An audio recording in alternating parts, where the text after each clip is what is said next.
Hello, my name is India.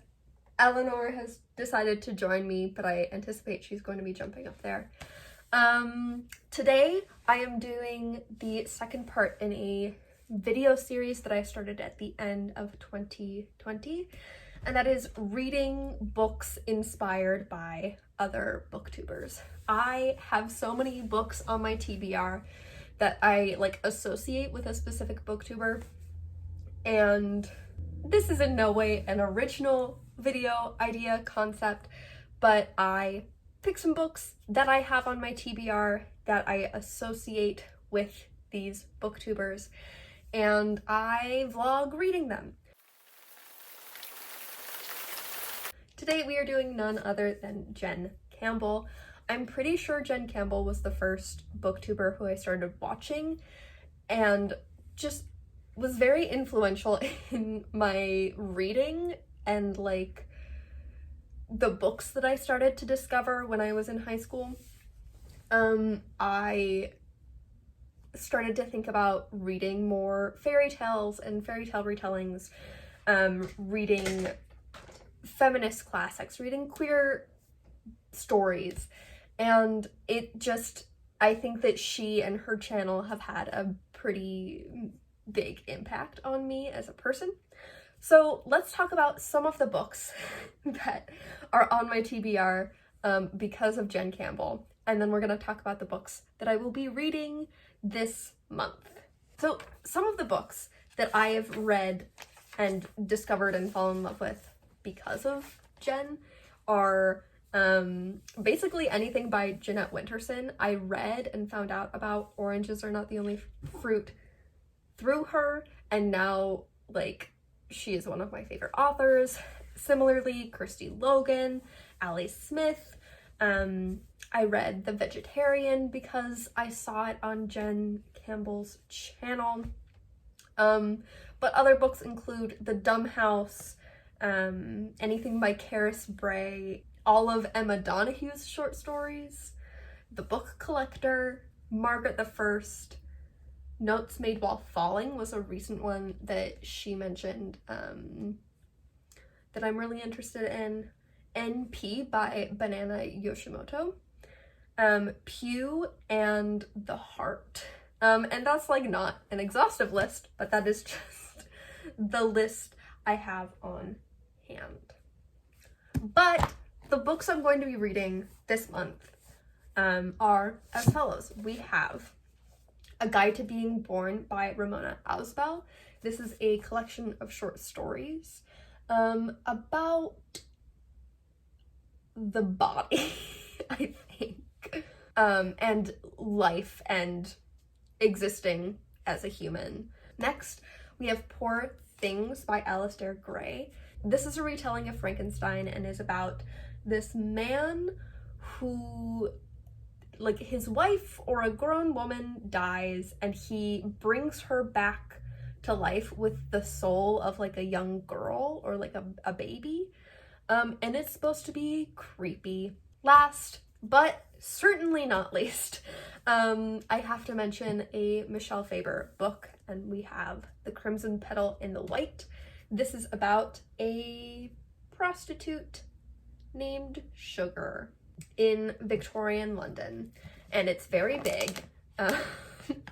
It is the largest book on my shelves at the moment, but Jen Campbell raved about it and raved about all of Michelle Faber's books. So could I do this video and not read one of them? Probably not. Those are the books, and the rest of this video will be me reading those books, seeing how I feel about them. Do I like them? I anticipate that I will. So I am currently working from home. Today our school schedule is shortened and I don't know, for Wednesdays. So I'm on my lunch waiting for some food to get here because I was not feeling like making myself anything. So I ordered some food, and I'm trying to figure out what I want to start with. My, smart planning brain says Crimson Petal in the White because it's the longest, and like getting it done sooner is probably smart. Ma'am, if you try to eat, okay, we're gonna hold her. She's being mischievous. But I'm also thinking, oh, why don't I start with like reading a story from A Guide to Being Born so that I can like read a story every day or like every other day. Yeah, one of the tasks that I do is I monitor a testing center on Zoom for kids to retake tests. And so I have a good chunk of time where I can like watch them and read and watch them to make sure they're, you know, abiding by testing rules. But yeah, otherwise, this has been my work buddy. The kids were very happy to meet her.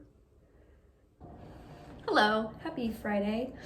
I have today off of work because it's the end of the quarter, and it's like grading period, and so teachers are really the only ones who are working right now.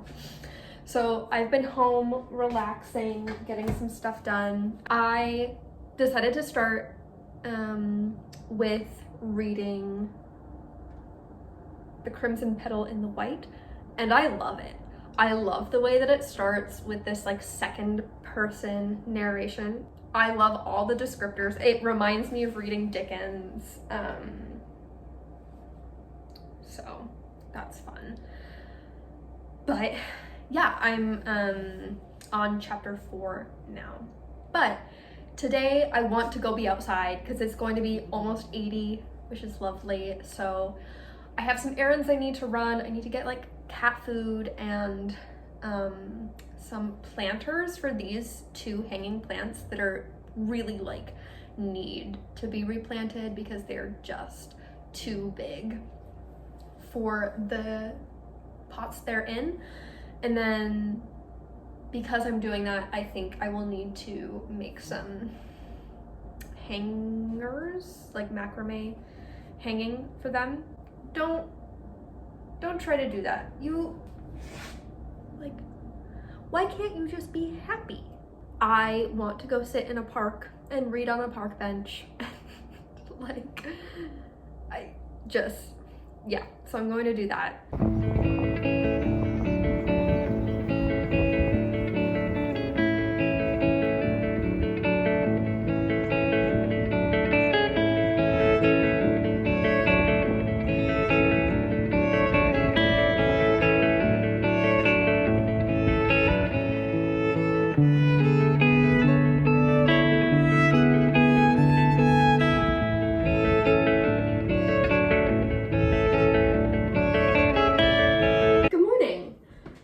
It is Sunday, and I'm just kind of doing plant things, watering plants, and making sure they're all doing their best.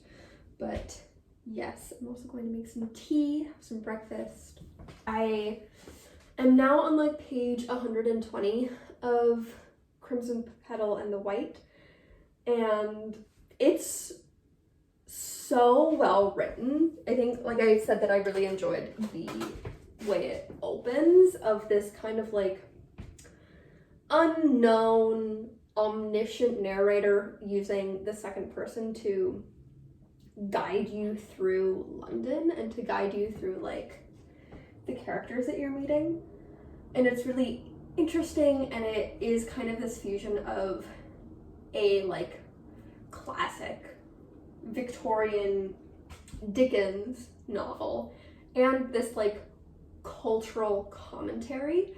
So we're getting like this dual perspective of the time period that like presents what Victorian London is to a modern reader with like recognition of what modern times are, or what contemporary times are like. So it's just really, it's a lot of things. It's really great. Hi, Eleanor. So yes, I'm gonna keep working on getting all of my plants all of the plants taken care of, and probably do some more reading. Okay, so reading this. One thing, so there's the character of Agnes, who is the wife of William, who's like kind of the heir to this like perfume company. And her character is like very much this like, not necessarily like the caricature of a mad woman or like of a hysteric woman, but very much this woman who is unwell and like physically and mentally not the greatest, and like she's always seeing a doctor, she's very frequently like bedridden. Her character reminds me of Cassandra by Florence Nightingale, which was a book that Florence Nightingale wrote about women in Victorian London and Victorian England and boredom and like the tasks women are expected to do and the lack of mental stimulus and exertion, and like the way that the angel of the house archetype just eats away at Victorian women, wealthy Victorian women, the ones who are not working, the ones who are just tasked with sitting around and doing not work, but also like some work. We're not gonna go into that whole argument and discussion, but Agnes is sewing this dress and she's thinking about wanting to participate in society and this season, and it's just very interesting to think about and be like, this woman who, what's the quote, it's true that from birth she had been groomed to do nothing especially well except appear in public looking beautiful, and like what that looks like in this context. This book is very much making me think of my Victorian literature class that I took in college. Unsurprisingly, it's set in Victorian London. I'm just getting ready for the day, doing the normal things. Okay. Crimson Petal and the White. I don't know why I want to keep saying in the White. Crimson Petal and the White. This last chapter that I just read was so like well written and well structured. Like it alternates between a storyline that includes Sugar and a storyline that includes Agnes. And so like there's this clear dichotomy that's happening between the two. And Sugar is a feminist. Man, I'm so ready to see where this goes. And it's a book, like this book is really long. It is right now the longest book that I have it's currently like the longest book I have on my shelves. So like I was a little bit intimidated and a little bit daunted by the idea of reading it, but as I'm reading it, I have a feeling I'm going to get to the end and want there to be more. So yeah, I'm just really enjoying this process of reading it, and I'm very hooked into the story, but I'm also taking my time with it as well. Good morning. I'm waiting for work to start, school to start, and it is Wednesday the 28th, and there's part of me that's like, oh, I could finish reading this in April. No, I couldn't. That's how much I have left. I would have to read, let's see, it's like approximately like 600 pages. Yeah, I'd need to read 200 pages a day, which is just not doable. But I am still really enjoying this. It's still really immersive. The characters are really interesting. I mean, just thinking about Sugar and Agnes and, oh, hey, ma'am, Emmeline. Emmeline? How do I pronounce that name? I don't know. Like, they're just very interesting characters to think about, and I've been enjoying hearing their perspectives on not just like the story, but like what it means to be a woman in the Victorian period, because like they're all around the same age, but they're just in different places. So yeah, I also had a coworker yesterday come up to me and he's like, hey, I saw that you're reading The Crimson Petal and the White. I read that a while ago and oh, it's so good. And I'm like, oh my gosh, thank you. And so we talked about that for a bit, which was very fun. Yeah, today, working from home, and we have picture day too, which is interesting to think about, like having my picture taken at a school at this time, but we'll see how that goes. I'm kind of nervous. Did anyone else like get nervous for picture day in school? Because I did. It felt like a lot of pressure to exist as a physical form. But that was also just like school in general, so who knows. Good morning. It is May 4th. I don't know when I last checked in, but that is okay. What is my cat doing? I don't know. I have a little bit before work, so right now I'm mostly just like making my bullet journal, like setting it up for May, and checking in with you about The Crimson Petal and the White. I'm over halfway through now, which is awesome. This is not the bookmark I was using, so I'm gonna swap that. I love the characters and the way that they're fleshed out, and their like multi-dimensionality, and like how Michelle Faber is like slowly unraveling them until like we get to the core of who they are. And like I know there's still like so much that I'm going to be learning about these characters, but especially like the three main women are so interesting to think about. Like, and I've mentioned this before, like thinking about it in relation to the Victorian novels that I have read and the tropes that I know about in Victorian literature. So like mad women and like specific like that, and like women and illness, and women and autonomy, and women and religion. And it's like so interesting to see, and it's like well crafted in this way that like it doesn't feel like you're getting this like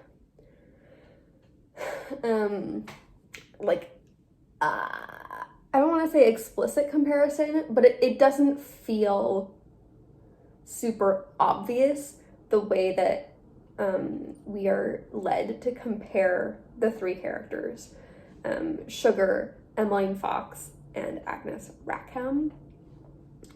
Like, it's just like the way the chapters are structured, and there are like switches between perspectives. I'm just really, really enjoying it. I think the first like quarter of it was super, super engaging for me, and it kind of toned down a bit, but I'm still like as interested. I'm just not consuming it at the same rate that I was when I first started the book. But I honestly think this is going to be one of my favorite books ever, because it's doing so much. I wish I was, whenever I'm reading a book that I'm really enjoying, but no, I'm not getting everything out of it, I wish I was reading it in a class and like having these opportunities to talk about larger themes that are coming into play in the book. So themes about class and what's the word that I'm looking for? Ascension? That's not it. Class and like rising. So how that changes someone's relationship to other people, how it makes people think differently about their past. Desire and different factors of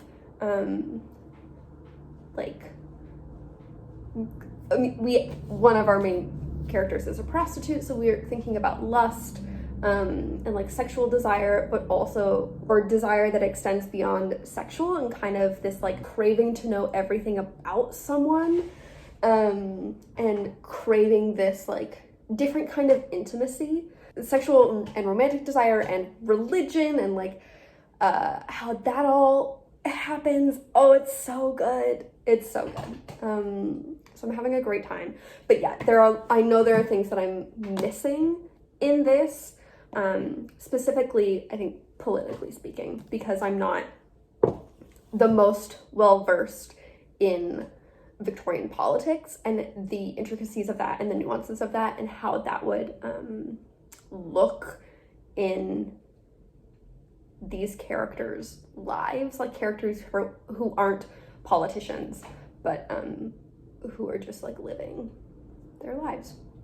So yeah, I'm a little bit obsessed, which is okay. I'm gonna go ahead and at least start some of these spreads before I get to work.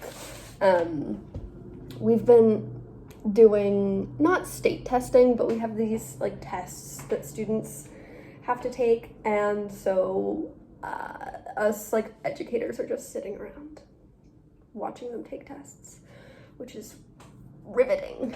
But yeah. Okay, so I just got home from work, and the like last half hour I was working with the librarian and like helping her like reshelve stuff, which is like my favorite thing to do. A surprise to no one. And I casually, like, as I was leaving, I was like, oh, like, what are the books that you're like shoving into middle schoolers' hands? And she's like, oh, here, let me just like give them to you. And so I have a library haul, which part of me is like, when am I going to read these books? But the other part of me is like, oh my gosh, this is great. I have these 3 books. We have Skullduggery Pleasant. I don't know what this is about. I don't know what most of these are about. Shout by Laurie Halse Anderson, which is apparently her memoir. I read Speak when I was like in middle school.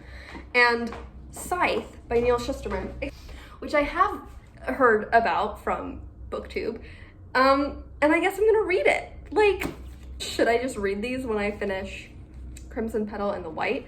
Totally ignore my looming TBR? I think the answer is yes. I work at a middle school, and most of the books that I read are like adult books. I'm not reading the books that the kids I'm working with are reading, which I think, like, I should be reading the books that the kids I'm working with are reading.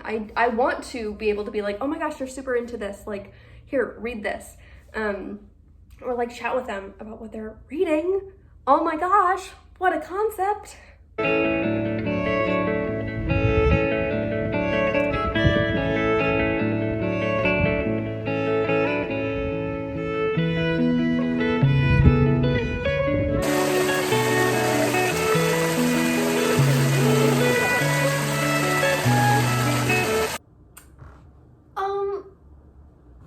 I don't know the last time I filmed a check-in for this vlog. This vlog that is going to span multiple months at this point.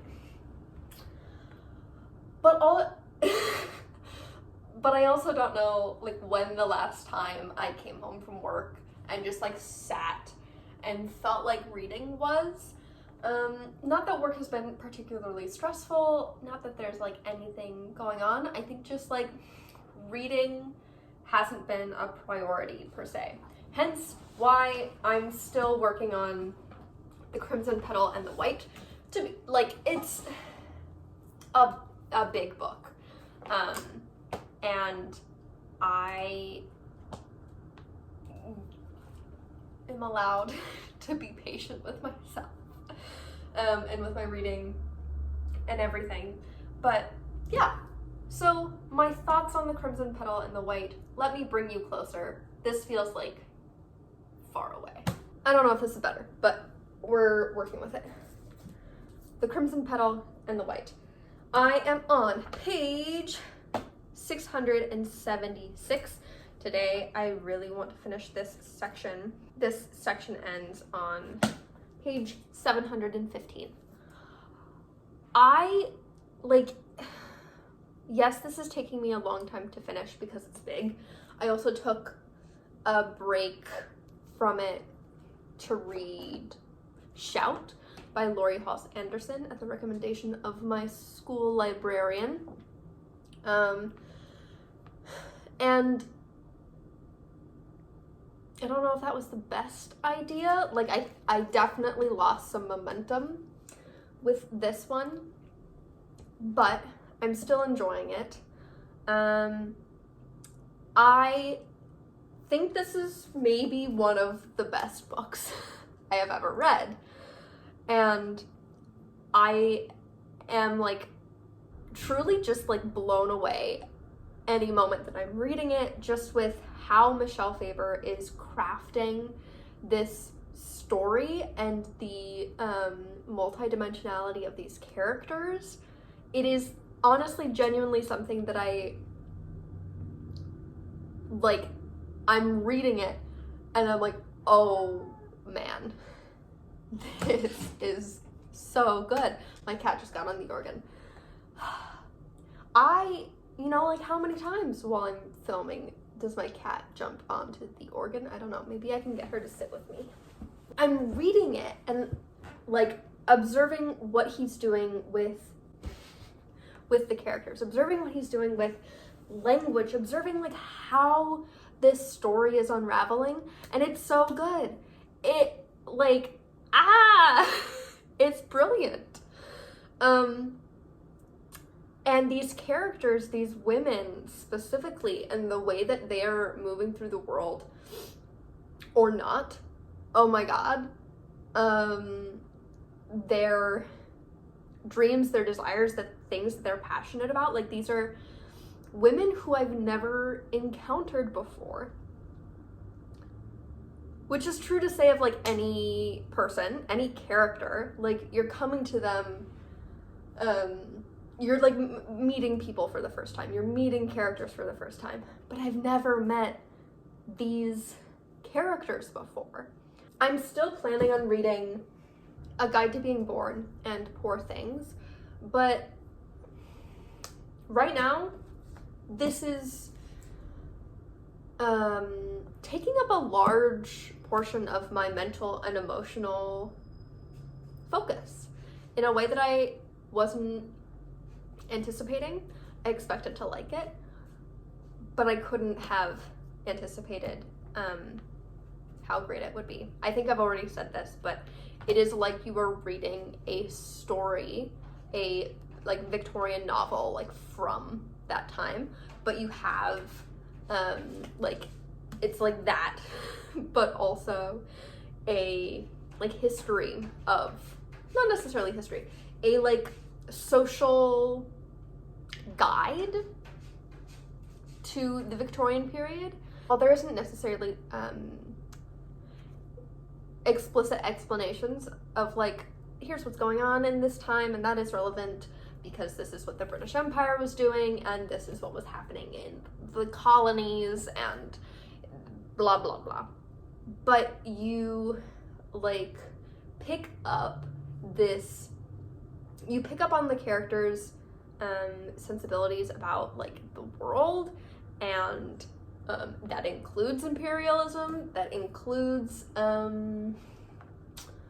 ideas of social reform. And I think it's something that like I'm able to pick up on, or like I as a reader am able to pick up on those things in this book easier than I would be able to in a book that was actually written during that time period, because I don't have to cross that like language and structural barrier. I don't have to adjust to a different time in which it was written. I just have to adjust to a different time, which is set, and the narration does that for me for the most part. That's me rambling on about The Crimson Petal and the White. I'm gonna drink my tea, which I made for myself this morning and promptly left here. It has taken me about a month to read The Crimson Petal and the White, and I'm finally done. I finished it last night. Oh my god. The ending and the plot twist. Kind of want to write a paper about it. Like, I wish I had to write a paper about it, because I'm not going to write a paper about it because I don't have to. This is so good, like, on its own, just like being a complete thing that I approached, and without any other like supplementary texts, or I don't know, like, I didn't approach it without any supplementary information because I know something about Victorian society and gender roles and social codes, and I know something about like history, and I know some things about some of what was discussed in here, and so that definitely enriched my reading experience. But I wasn't reading this with like Foucault's essay about Victorian sex and how our ideas about them being prudish or wrong and whatever, or like with someone telling me, oh, okay, so this character is doing this thing, which is important because of XYZ thing, which would have been amazing, but it like, this was still amazing without that kind of I don't know, discussion or like extra academic element. The book kind of like centers around William. I mean, it's about sugar, but it centers around William. He's kind of this like core that everything is, that he thinks everything is orbiting around, but that all of these characters have a connection to him. Like, these characters, Sugar, Agnes, and Emmeline, are fascinating. They're like simultaneously very independent. Like, they're women who like don't fit the mold of the Victorian woman in a lot of different ways, and they are experiencing the world from these different perspectives. But they're also like independent in their own ways while being incredibly dependent on things in other ways, or not necessarily dependent, but they aren't this like stereotypical strong women, I don't think.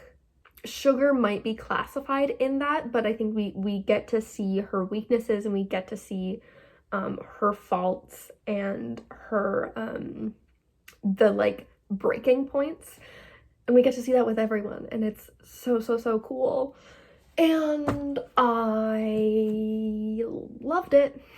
I didn't want it to end, and then the ending was an ending. So I don't know when I'm going to get to the other books.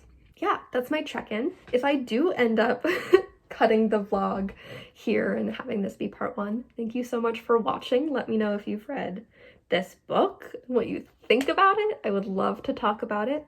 Or if you have a favorite historical fiction novel, let me know, because I've been enjoying getting back into this genre. Have a great rest of your day.